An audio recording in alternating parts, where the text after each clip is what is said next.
नमस्कार, फाइटर समाचार में आपका स्वागत है। पेश आज 24 फरवरी शाम 7 बजे राजस्थान की खास खबरें। प्रदेश भाजपा में मंत्री अविनाश गहलोत की ओर से इंदिरा गांधी को कांग्रेस की दादी बताने वाले बयान पर पूर्व सीएम अशोक गहलोत ने कहा कि इंदिरा गांधी की शहादत को दुनिया जानती है, जिन्होंने खालिस्तान के मूवमेंट को समाप्त किया, पाकिस्तान के 2 टुकड़े कर बांग्लादेश बना दिया। भाजपा के पूर्व पीएम अटल जी ने उन्हें दुर्गा स्वरूप बताया था। आज उनके लिए अगर कोई ऐसी टिप्पणी करता है तो ये गलत है। हमने विधानसभा में इस बयान पर ऐतराज जताते हुए इसे रिकॉर्ड से हटाने की मांग की थी, लेकिन ऐसा नहीं हुआ। पूर्व सीएम गहलोत अपनी पत्नी के साथ निजी दौरे पर उदयपुर पहुंचे थे। उन्होंने मीडिया से बातचीत में ये बात कही। उन्होंने कहा कि विधानसभा में इस वक्त विपक्ष सवाल पूछता है तो भाजपा के मंत्री कोई सही जवाब नहीं दे पाते। मंत्री आते हैं, बातचीत करते हैं, वापस चले जाते हैं, उनके पास फैसले के अधिकार नहीं है। सीकर की कोतवाली थाना पुलिस और साइबर टीम को सफलता हाथ लगी है। टीम ने चैंपियंस ट्रॉफी के मैच पर ऑनलाइन सट्टा लगाने के मामले में 2 आरोपियों को गिरफ्तार किया है। इन आरोपियों के पास से एक लैपटॉप, एक वाईफाई राउटर सहित अन्य सामान जब्त किया है। पुलिस आरोपियों से पूछताछ कर रही है। एसएचओ सुनील जांगीर ने बताया कि हेड कांस्टेबल कल्याण सिंह ने टीम के साथ दबिश देते हुए 43 वर्षीय सुरेंद्र महाजन निवासी वार्ड नंबर 9 सूर्य महल अपार्टमेंट डोलिया का बास और 29 वर्षीय अनिल कुमावत निवासी वार्ड नंबर 23 चिजारों का मोहल्ला को गिरफ्तार किया है। इनके पास से एक लैपटॉप, एक वाईफाई राउटर, 6 मोबाइल फोन, एक टैबलेट, 5 मोबाइल चार्जर सहित अन्य सामान जब्त किया है। बूंदी कोर्ट ने नाबालिग लड़की को भगाने के मामले में दोषी को 5 साल की सजा सुनाई है। मामला 2016 का है। पीड़िता के पिता ने महिला थाने में अपनी 15 वर्षीय बेटी की गुमशुदगी की रिपोर्ट दर्ज करवाई थी। पीड़िता अपेंडिक्स के ऑपरेशन के लिए बूंदी में अपनी बुआ के घर गई थी। बुआ के मकान में दिनेश मीणा किराएदार के रूप में रहता था। इस दौरान दोनों की दोस्ती हो गई। पीड़िता के परिजनों ने जब उसकी शादी की बात शुरू की तो दिनेश उसे फुसलाकर कोटा ले गया। कोटा में दोनों किराए के कमरे में रहने लगे। दिनेश मजदूरी करने लगा। पुलिस ने दबिश देकर आरोपी को गिरफ्तार किया। कोर्ट ने आरोपी दिनेश कुमार मीणा को आईपीसी की धारा 363 और 366 में दोषी पाया और दोनों धाराओं में अलग अलग 5-5 साल की सजा सुनाई। दौसा जिले में दिल्ली मुंबई एक्सप्रेस वे पर एक कार बेकाबू होकर डिवाइडर से टकरा गई। हादसे में कार सवार माता पिता और बेटे की मौत हो गई, जबकि बेटे की पत्नी गंभीर घायल हो गई, जिसे जिला अस्पताल में भर्ती करवाया गया है। प्रत्यक्षदर्शियों के अनुसार एक ट्रक ने कट लगाते हुए ओवरटेक किया। इससे कार का आगे का हिस्सा क्षतिग्रस्त हो गया और कार अनियंत्रित होकर डिवाइडर से टकरा गई। हादसा कोलवा थाना क्षेत्र के धनावड़ रेस्ट एरिया के पास हुआ। थाना इंचार्ज अजय सिंह ने बताया कि 55 वर्षीय महिपाल सिंह निवासी नोएडा यूपी अपनी 50 वर्षीय पत्नी गीता देवी, 30 वर्षीय बेटे ललित सिंह और पुत्रवधू पूजा देवी के साथ कार में जयपुर से दिल्ली की ओर जा रहे थे। धनावड़ रेस्ट एरिया के पहले भांडारेज के पास हादसा हो गया। हादसे में महिपाल सिंह, उनकी पत्नी और बेटे की मौके पर ही मौत हो गई। पुलिस मामले की जांच कर रही है। पंजाबी गायक और अभिनेता गुरु रंधावा की सेहत में सुधार देखने को मिल रहा है। मेडिकल रिपोर्ट्स के अनुसार उन्हें कई जगहों पर फ्रैक्चर और चोटें आई हैं, लेकिन डॉक्टरों ने उनके पूरी तरह ठीक होने की संभावना जताई है।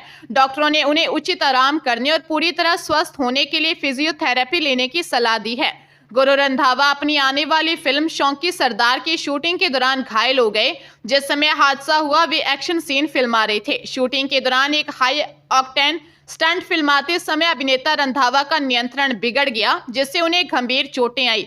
हालांकि स्टंट के सटीक विवरण का खुलासा नहीं किया गया है, लेकिन सूत्रों का कहना है कि यह फिल्म के सबसे चुनौतीपूर्ण सीक्वेंस में से एक था, जिसके बाद उन्हें अस्पताल में भर्ती करवाया गया है, जहां इलाज चल रहा है। गुरु रंधावा ने इंस्टाग्राम पर एक तस्वीर साझा कर अपने फैंस को इस खबर की जानकारी दी। फोटो में वह अस्पताल के बेड पर लेटे नजर आ रहे हैं। उनके गले में सर्वाइकल कॉलर और सिर पर पट्टी बंधी हुई दिख रही है। उन्होंने लिखा, मेरा पहला स्टंट, मेरी पहली चोट, लेकिन मेरा हौसला अटूट है। शौंकी सरदार के सेट से एक यादगार पल।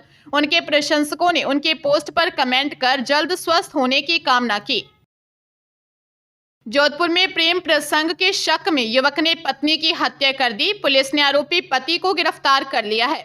राजीव गांधी नगर थाना अधिकारी सुरेश पोटलिया ने बताया कि मामले में 35 वर्षीय प्रेमाराम मेघवाल निवासी भाकरी बास केरू को गिरफ्तार किया है। उसने पत्नी 28 वर्षीय मंजू मेघवाल की मौत पर पुलिस को गुमराह किया। पुलिस को रिपोर्ट में कहा कि 18 फरवरी की रात वह और उसकी पत्नी खाना खाकर सो गए थे। रात को उसकी नींद खुली तो पत्नी की मौत हो गई थी। पुलिस जांच में मामला झूठा निकला। रात को पति पत्नी में झगड़ा हुआ था। झगड़े के बाद दोनों सो गए थे। पास में ही उनके 2 बच्चे सो रहे थे। देर रात आरोपी पति नींद से उठा और पत्नी की हत्या कर दी। थानाधिकारी ने बताया कि पूछताछ के बाद मामले का खुलासा हुआ है। आरोपी ने प्रेम प्रसंग के शक के चलते पत्नी की हत्या की थी। जयपुर में पुलिस ने देर रात रेव पार्टी पर रेड मारी। यहां करीब 150 युवक युवतियां नशे की हालत में मिले। शराब की 17 बोतल, बियर की 506 बोतल और 13.29 ग्राम स्मैक जब्त की गई। Rave party Delhi Jaipur highway पर गांव लबाना में स्थित रिसोर्ट स्टोरीज ऑर्गेनिक फॉर्म पर चल रही थी। पुलिस ने मौके से रिसोर्ट संचालक 49 वर्षीय संजय लुहाड़िया और रेव पार्टी के आयोजक 30 वर्षीय हर्षवर्धन कुमार सैनी को गिरफ्तार किया है। वही पुलिस ने 63 युवक युवतियों को कोटपा एक्ट में चालान काटकर छोड़ दिया। बाकी को बिना कार्रवाई के छोड़ दिया। एसपी आनंद शर्मा ने बताया कि उन्हें सूचना मिली थी कि रेव पार्टी का आयोजन किया जा रहा है। Cyber cell RPS Khalil Ahmad के सुपरविजन में टीम ने जयपुर दिल्ली राष्ट्रीय राजमार्ग पर गांव लबाना में स्थित स्टोरीज ऑर्गेनिक फॉर्म रिसोर्ट पर दबिश दी। यहां नशे की हालत में करीब 100 से 150 युवक युवतियों को रेव पार्टी करते हुए पकड़ा गया। उदयपुर के गोवर्धन विलास थाना क्षेत्र में एक निजी बस ने बाइक सवार 6 साल की मासूम को टक्कर मार दी। हादसे में बच्ची की मौके पर ही मौत हो गई। वहीं हादसे में बच्चे की मां और मौसी समेत एक युवक गंभीर घायल है। हादसा ऑडी शोरूम के सामने हुआ। बताया जा रहा है कि टक्कर मारने वाली जावर माइंस स्टाफ को लाने ले जाने वाली बस थी। हादसे के बाद आसपास लोगों की भीड़ जमा हो गई। सूचना पर गोवर्धन विलास थाना पुलिस पहुंची। एम्बुलेंस से तुरंत तीनों घायलों को एमबी हॉस्पिटल पहुंचाया गया। वहीं मृत बच्ची पायल मीणा निवासी बारापाल के शव को मोर्चरी में रखवाया। हादसे में मृत बच्ची की मां गंभीर घायल है। वहीं बाइक चला रहे युवक और महिला के भी गंभीर चोटें आई हैं। बताया जा रहा है कि तीनों किसी काम से उदयपुर में पारस चौराहे के पास आए हुए थे। पुलिस हादसे की जांच कर रही है। हरियाणा के कुरुक्षेत्र के पिहोवा में हिसार चंडीगढ़ हाईवे पर एक लड़की की हत्या कर दी गई।